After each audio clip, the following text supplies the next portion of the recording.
24 जुलाई है, दिन गुरुवार का है। आज पुलिस मुख्यालय में 1996 बैच के आईपीएस पदाधिकारी पारसनाथ साहब ने प्रेस वार्ता कर कई महत्वपूर्ण जानकारी दी है। सीआईडी किस तरह से बिहार में कई महत्वपूर्ण मामले में किस तरह से काम कर रही है और क्या क्या सीआईडी में नया बिहार में हो रहा है, इसकी जानकारी दे रहे हैं एडीजी पारसनाथ साहब। पूरा समाचार अब हमारे चैनल पर देखिए। सच देखना है तो हमारे चैनल पर आप बने रहिए। मैं भागलपुर से दीपक नौरंगी। ओके, आज की मीडिया ब्रीफिंग में आप सभी लोगों का स्वागत है। हम लोग अनुसंधान के संदर्भ में चीज़ें देखते रहते हैं, तो सीआईडी के जो कार्यप्रणाली है उसके दौरान जो केसेस का हम लोग एनालिसिस करते हैं, उससे ये हम लोगों को मिल रहा है कि दिन प्रतिदिन जो अपराध की शैली है, प्रकृति है, वो बदल रही है। और अब जो केसेस आज के समय में दर्ज हो रहे हैं उसमें से बहुत से केसेस ऐसे हैं जिनका अनुसंधान हम अगर पहले की पारंपरिक तरीके से चले तो नहीं हो सकता है। उसमें हमें नई टेक्नोलॉजी की ज़रूरत है, नए टूल्स की ज़रूरत है, और ख़ास तौर से जो पिछले वर्ष 3 नए कानून लागू किए गए हैं, तो उन कानूनों में इस चीज़ पर ज़्यादा जोर दिया जा रहा है कि डिजिटल माध्यम से कार्रवाई किया जाए, अनुसंधान में भी, विचारण में भी, और बाकी जितनी भी पुलिस से संबंधित कार्रवाइयाँ हैं केसेस के डिस्पोजल के लिए।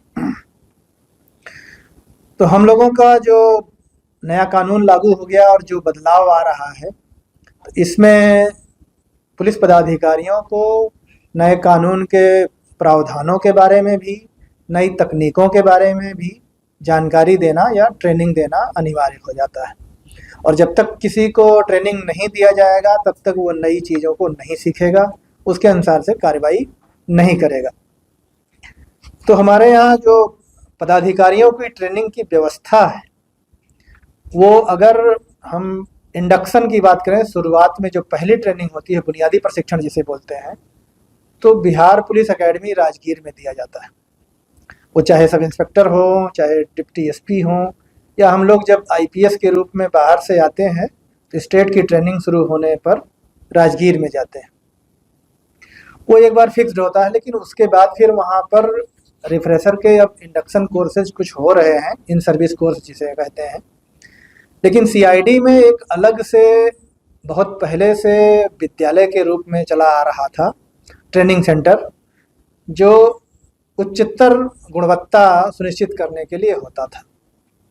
और ये यहाँ पर 1945 से चालू, देश स्वतंत्र होने के पहले से, और ये बहुत अच्छा था, इसकी क्वालिटी बहुत अच्छी थी।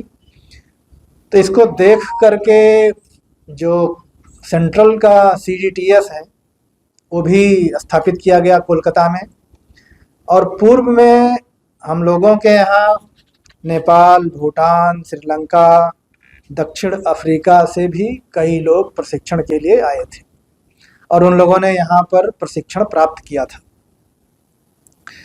अब वो जो हमारा ट्रेनिंग विद्यालय था, पहले वो इसी कैंपस में चलता था जहाँ पर अब ये नई बिल्डिंग बन गई है। तो जिस समय ये बिल्डिंग बन रही थी उस समय तक तो बीच में ये बंद हो गया था कुछ समय के लिए, लेकिन 2022 से फिर से चालू किया गया। और जितनी क्षमता हम लोगों को अवेलेबल थी उस टाइम में, तो उस पर हम लोग 1 महीने में लगभग 50 लोगों को ही प्रशिक्षण दे पा रहे थे। और ये पिछले साल दिसंबर 24 तक इसी 50 वाली क्षमता के आधार पर हम लोग प्रशिक्षण दिए।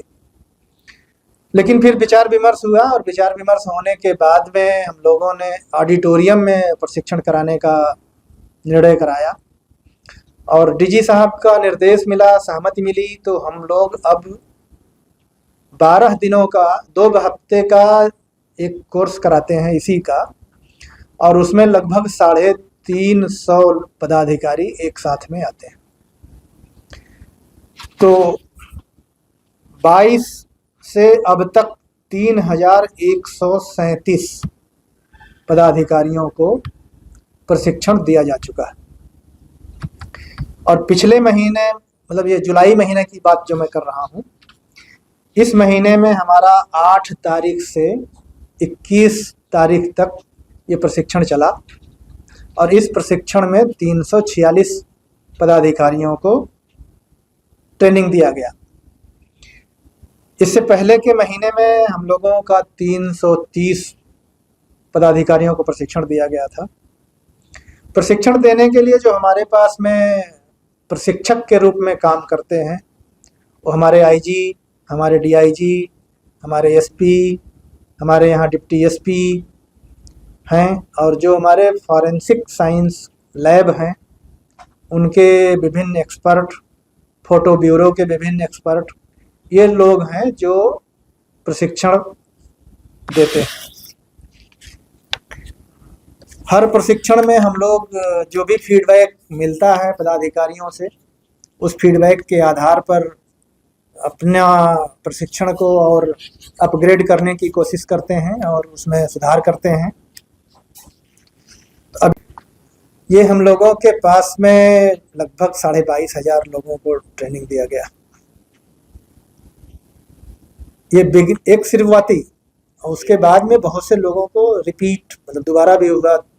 कुछ और चीज़ें हैं, हम लोग जैसे पूरा तो नहीं हम लोग देते हैं, लेकिन उसके सर्टेन पार्ट्स जो हमारे लिए अनुसंधान में रेलिवेंट हैं उनकी जानकारी हम लोग इनमें भी देते हैं, जो हमारा 12 दिवसीय प्रशिक्षण का है।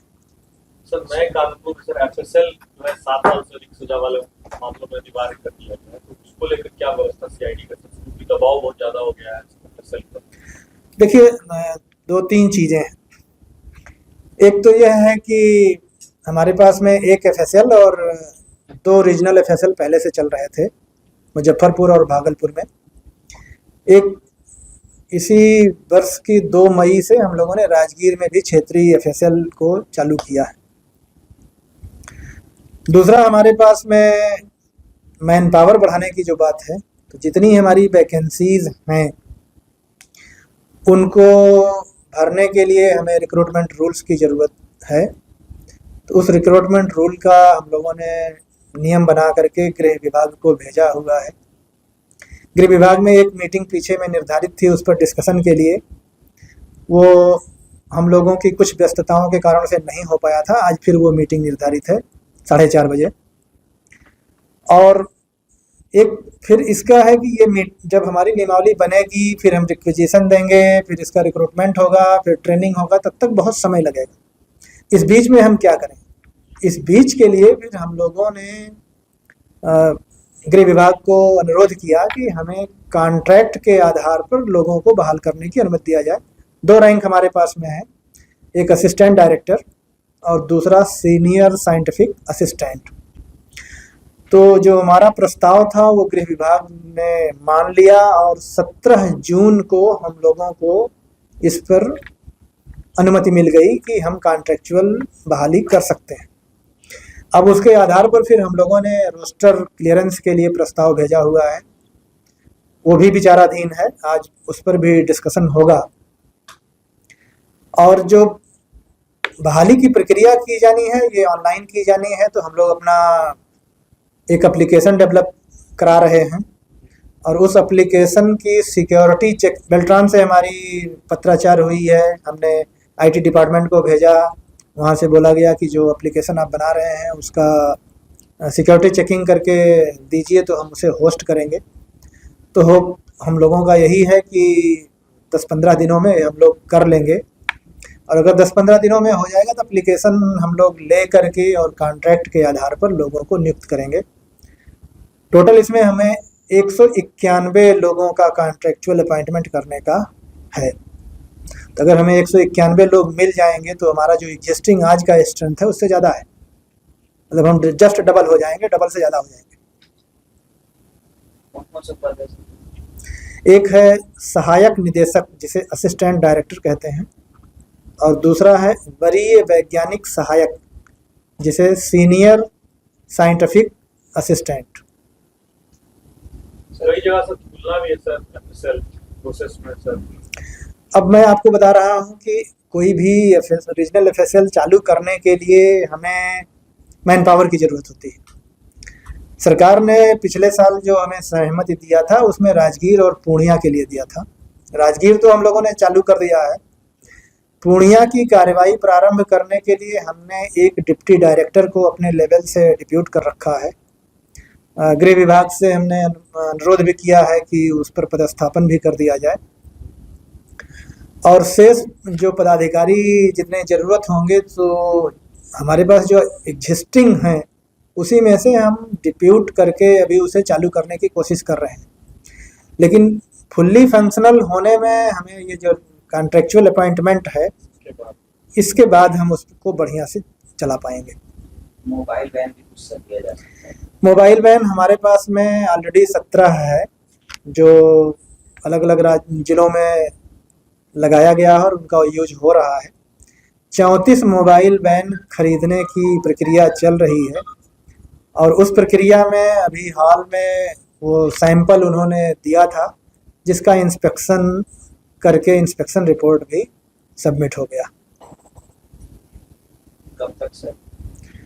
अब ये प्रक्रियात्मक चीज़ें हैं, मान करके आप चलिए कि 4 महीना तो कम से कम लगेगा, इसलिए कि सैंपल जब पास हो जाएगा तो उस सैंपल के अनुसार उन्हें बाकी 33 को फैब्रिकेट करना पड़ेगा। ये रेडीमेड वाला हिसाब नहीं कि 100% वो रेडीमेड है, उसमें बहुत सी चीज़ें परिवर्तन करनी होती हैं। तो परिवर्तन में मतलब आदेश निर्गत होने के बाद 3 से 4 महीना आप मान करके चलिए। सर जांच में है प्रशिक्षण का फोकस, उसमें फॉरेंसिक साइंस पर काफ़ी रहता है फोकस, फिंगरप्रिंट पर रहता है, फोटोग्राफी, वीडियोग्राफी, फिर डिजिटल फॉरेंसिक, मोबाइल डेटा का एनालिसिस, सीसीटीवी का एनालिसिस और इसके अलावा जो नए नए कानून हैं उनके नए प्रावधान जो हैं या कुछ सुप्रीम कोर्ट के स्तर से या हाई कोर्ट के स्तर से नए आदेश पारित किए जाते हैं, तो उन आदेशों के संदर्भ में जो हम लोगों के तरफ से निर्देश निकाले जाते हैं, आदेश निकाले जाते हैं, उनकी जानकारी दिया जाता है। तो अगर इसका डिटेल आप लोग लेना चाहेंगे तो जो नोट बना हुआ है इसमें है, इस चीज़ को आप लोग उठा सकते हैं। पढ़ने की बात अगर कहेंगे तो मैं इसको पढ़ने के लिए भी कहला सकता हूँ।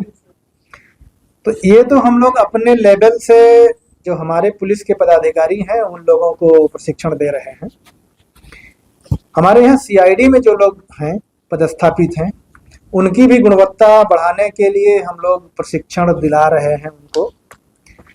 तो 3 प्रशिक्षण तो हमारे यहाँ पटना में ही बाहर के पदाधिकारी आए और हमारे सीआईडी के पदाधिकारियों को दिए, जिसमें से एक हम लोगों का सीबीआई से हुआ था, दूसरा हम लोगों का एनआईए के द्वारा हुआ था और तीसरा एक I4C ये डिजिटल वर्ल्ड के लिए जो साइबर से संबंधित चीज़ें हैं ये हैं।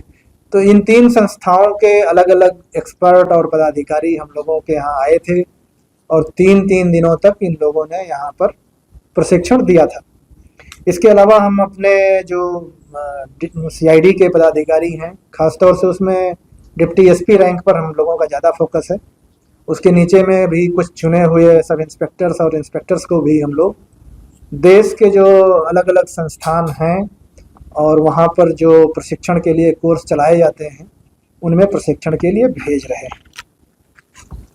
अब इसमें जो बाहर के प्रशिक्षण में है उसमें national forensic science university NFSU जो है गांधीनगर में, दिल्ली में, NCRB नई दिल्ली है, CDTI चंडीगढ़ है, CDTI हैदराबाद है, नॉर्थ ईस्ट पुलिस एकेडमी है मेघालय में। तो इन अलग अलग जगहों पर हम लोग अपने पदाधिकारियों को भेज रहे हैं और उन्हें प्रशिक्षित करा रहे हैं। और जो भी जानकारियां हम लोगों को कहीं से कुछ भी मिल रही हैं, जो अच्छी चीज़ें हैं, उसे हम अपने अनुसंधान में तो यूज कर ही रहे हैं, साथ में जो पदाधिकारी हमारे यहाँ प्रशिक्षण के लिए आ रहे हैं उनको भी हम उन नई चीज़ों की जानकारी दे रहे हैं। तो थैंक यू। से जुड़े मामले में साइबर क्राइम के साथ सबसे ज्यादा अपराध की संख्या बढ़ रही है उसको लेके अलग से कोई ट्रेनिंग है या जो आपने पाठ्यक्रम तैयार किया है उसमें अलग से एफएसएल भी शायद करना है। दो चीज़ें उसमें हैं। एक तो जो डिजिटल ट्रेनिंग की बात आप कर रहे हैं वो डीआईजी साहब अभी डिटेल में आपको बताएंगे। हमारे यहाँ जो ट्रेनिंग चल रही है, देखिए इसमें एक बीपीए में बेसिक कोर्स में बताया जाता है, साइबर ईओयू और साइबर इकाई जो हमारी है वो अलग से ट्रेनिंग देती है। हम लोग भी अपने स्तर से इन 350 लोगों को फोकस करते हैं, जिसमें डिटेल जानकारी आपको हमारे डीआईजी साहब देंगे। यही उसके हमारे यहाँ के एक्सपर्ट हैं और इनके साथ में और भी कुछ लोग हैं तो वो बताएंगे। दूसरा जो आप बोल रहे हैं पार्ट कि हमें इस पर अपनी क्षमता बढ़ाने की बात, तो इसमें हम लोगों ने एक प्रपोजल पहले दिया था होम डिपार्टमेंट को, जिसमें एनएफएसयू गांधीनगर जो है उसको हमारे पार्टनर के रूप में और कंसल्टेंट के रूप में, हाँ गुजरात के गांधीनगर को लेकर के 2 साइबर फॉरेंसिक लैब की स्थापना की बात थी, जिसमें एक पटना में और दूसरा राजगीर में होगा। दोनों ही जगहों पर जो फिजिकल इंफ्रास्ट्रक्चर है, बिल्डिंग, वो कंप्लीट है, कहीं पर कोई कमी नहीं है, ना पटना में ना ही राजगीर में। और जो ड्राफ्ट था डीपीआर के हिसाब से, एग्रीमेंट का ड्राफ्ट पहले नहीं हम लोगों को मिल पाया था, तो उसमें कुछ इश्यूज थे, वो सुधरे हुए हैं। और 2 महीने 3 महीने से हम लोगों का उनसे एग्रीमेंट साइन करने के लिए पत्राचार और वार्ता चल रही है। अगले 28 तारीख को फिर वो आने वाले हैं, उनकी टीम आने वाली है। अगर वो 28 तारीख को आएंगे तो इस बीच में हम लोग अपना एग्रीमेंट करेंगे और एग्रीमेंट करने के बाद फिर हमें उसे इम्प्लीमेंट करना है, लागू करना है। तो अभी जो हम लोग पटना में जितना भी हमारे पास में साइबर की कैपेसिटी है, उसका आप मान करके चलिए कि 4 गुना और हमारी कैपेसिटी बढ़ेगी जब ये दोनों चीज़ें हमारी राजगीर और पटना की चालू हो जाएंगी। राजगीर और पटना में वो 6 एक्सपर्ट हमें दे रहे हैं एक जगह पर। पटना में सर हिंदी भवन है नहीं, वो हमारा इसी एफएसएल, उनको हिंदी भवन वो एक अलग चीज़ है, उससे हमारा अभी मतलब नहीं। हम अपने स्टेट एफएसएल की बात कर रहे हैं, वो आप जो बात कर रहे हैं वो सीएफएसएल की बात कर रहे हैं। सीएफएसएल अलग चीज़ है, उससे हमारा लेना देना नहीं। तो ट्रेनिंग के संदर्भ में जो आपने सवाल उठाया था डिजिटल के बारे में, मैं तो और जैसा सर ने बताया कि इन्वेस्टिगेशन की क्वालिटी बढ़ाने के लिए हम लोग बहुत से सब्जेक्ट्स को फोकस करते हैं, नए आपराधिक कानूनों के मद्देनज़र भी। और इसमें जो ट्रेनिंग है, 2 हफ्ते का जो ट्रेनिंग का समय है, इसमें साइबर से रिलेटेड सब्जेक्ट्स को भी, साइबर अपराध जो हैं और इसके अलावा मैक्सिमम अपराध मोबाइल से या कंप्यूटर से ही जुड़े होते हैं, तो उसको भी कवर किया जाता है। इसके अलावा इस वर्ष में I4C के द्वारा भी जो ट्रेनिंग कार्यक्रम कराया गया था, सीबीआई के द्वारा एक ट्रेनिंग कार्यक्रम कराया गया था, उसमें भी इन साइबर सब्जेक्ट्स को और उसके से जुड़े हुए अपराधों को पूरी तरह फोकस किया गया था और सभी को जो है इसके ऊपर ट्रेनिंग दी जा रही है। ट्रेनिंग में इन्वेस्टिगेशन के साथ ही साथ उसमें जो प्रिवेंटिव एक्शंस हैं उस बारे में भी लोगों को बताया गया है और इसको हम लोग की फोकस रहेगा कि अगले इस वर्ष में अगले 5 महीनों में लगभग 2000 से ज़्यादा और इन्वेस्टिगेटिंग ऑफिसर्स इस बारे में बताया जा सके। साइबर क्राइम की बदलते स्वरूप को कैसे आप डिफाइन करते हो, कैसे उस विषय पर ट्रेनिंग करते हैं और क्या क्या है? देखिए, जहाँ तक कि साइबर क्राइम का विषय है, इसका जो बदलता हुआ स्वरूप है वो लगातार कई चेंजेस आ रहे हैं, ये डेफिनेटली बिल्कुल सही बात है।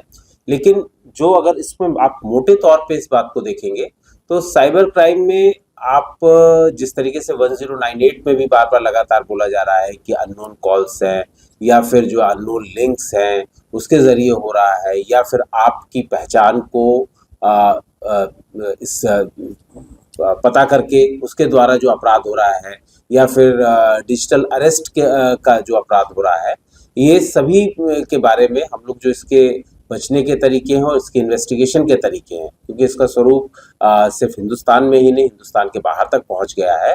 तो उस बारे में हम लोग जो उसकी प्रक्रियाएं हैं उस बारे में जो इन्वेस्टिगेटिंग ऑफिसर्स को भी बताते हैं और उनको ये भी बताते हैं कि वो अब इस बात को ज़्यादा से ज़्यादा आगे भी लोगों को बताएं।